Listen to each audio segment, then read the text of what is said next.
సింగరేణి బొగ్గుపై రాజకీయ వేడి ఇంకా చల్లారలేదు. ఓపెన్ హౌస్ నిర్వహించి కేజీ బొగ్గు కూడా పక్కదారి పట్టలేదని ఇటీవలే భట్టి చెప్పినా బీఆర్ఎస్ విమర్శలు మాత్రం ఆపడం లేదు.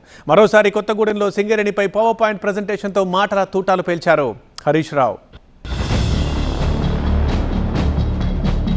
భద్రాద్రి కొత్తగూడెంలో సింగరేణి పరిరక్షణ సదస్సు జరిపింది బీఆర్ఎస్. సింగరేణిపై మాజీ మంత్రి Harish Rao power point presentation ఇచ్చారు. సింగరేణిలో కాంగ్రెస్ ప్రభుత్వ జోక్యం ఎక్కువైందన్నారు. కాంగ్రెస్ తో సింగరేణిలో అవినీతి పెరిగిపోయిందని, నష్టాలు వచ్చే స్టేజ్ కు చేరిందని విమర్శించారు. ఒకప్పుడు సిరులగని ఇప్పుడు స్కాములగనిగా మారిందని, సింగరేణిని కాపాడేందుకు కార్మికులు కలిసి రావాలని కోరారు హరీష్ రావు.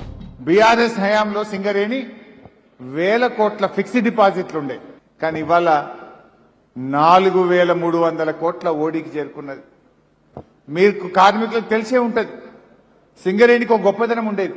ఎందుకంటే పైసలు సిలకుంటుండే కదా. కాంట్రాక్టర్ ఇవాళ బిల్లు పెట్టా రేపు పాస్ అవుతుండే. ఇప్పుడు నెలలు గడిచినా కాంట్రాక్టర్లకు బిల్లులు వస్తలేవు. సింగరేణిలో పైసలు లేవు. సింగరేణి నాగం పట్టించేసింది. శ్రీరాంపూర్ OC2లో 600 కోట్ల స్కామ్ జరిగిందని ఆరోపించారు హరీష్. సోలార్ పవర్ టెండర్లలో 1000 కోట్ల అవినీతి జరిగిందని, మెగావాట్ కు అధిక వ్యయం చూపించి కమిషన్లు తీసుకున్నారని చెప్పారు. జైపూర్ పవర్ ప్రాజెక్ట్ కు DPR, PPA లేకుండా డబ్బులు ఖర్చు చేస్తున్నారని హరీష్ రావు మండిపడ్డారు. బొగ్గు ఉత్పత్తి అయినట్టు లాభాలు చూపించిన సర్కార్ 40 లక్షల టన్నుల బొగ్గు ఏమైపోయిందని హరీష్ ప్రశ్నించారు. 40 మిలియన్ టన్నుల బొగ్గు అంటే 1600 కోట్ల రూపాయల విలువ కలిగిన బొగ్గు. అది తీయని బొగ్గుకు, రాని లాభాలకు బొగ్గు తీసినామని లాభాలు వచ్చినాయని దాని మీద ఇన్కమ్ ట్యాక్స్ కట్టిండు కేంద్ర ప్రభుత్వానికి. బొగ్గు మాయమైందంటే మాయం కాలేదు. మరి మాయం కాకపోతే కుప్ప చూపిరా బయట. నేను రానియం చూపియం. రాని బొగ్గుకు, లేని బొగ్గుకు, తవ్వని బొగ్గుకు ఎవడయ్యే సొమ్మని ఇన్కమ్ ట్యాక్స్ కట్టినావు, ఎవడయ్యే సొమ్మని DMFTలు కేంద్ర రాష్ట్ర ప్రభుత్వాలకు డివిడెండ్లు ఇచ్చి మా కార్మికుల జీవితాలతో ఆడుకుంటున్నావని నేను అడుగుతా ఉన్నా.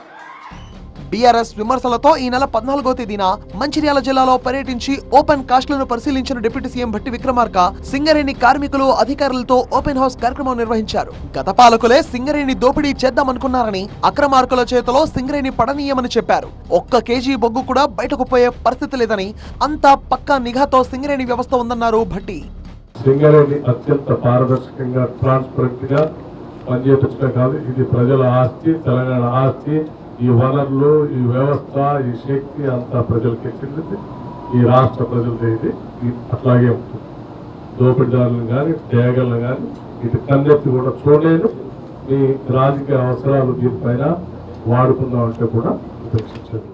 అధికార విపక్షాల మధ్య మాటల తూటాలు పేలుతుండగానే కేంద్ర మంత్రి కిషన్ రెడ్డికి ఎమ్మెల్యే రాజాసింగ్ లేఖ రాయడం హాట్ టాపిక్ గా మారింది. సింగరేణిలో బొగ్గుమాయం ఆరోపణలపై CBIతో విచారణ జరిపించాలని రాజాసింగ్ కోరారు. అటు బీఆర్ఎస్ విమర్శలు, ఇటు బీజేపీ నేతల లేఖలపై మరోసారి కాంగ్రెస్ నుంచి కౌంటర్లు వచ్చే అవకాశం ఉంది.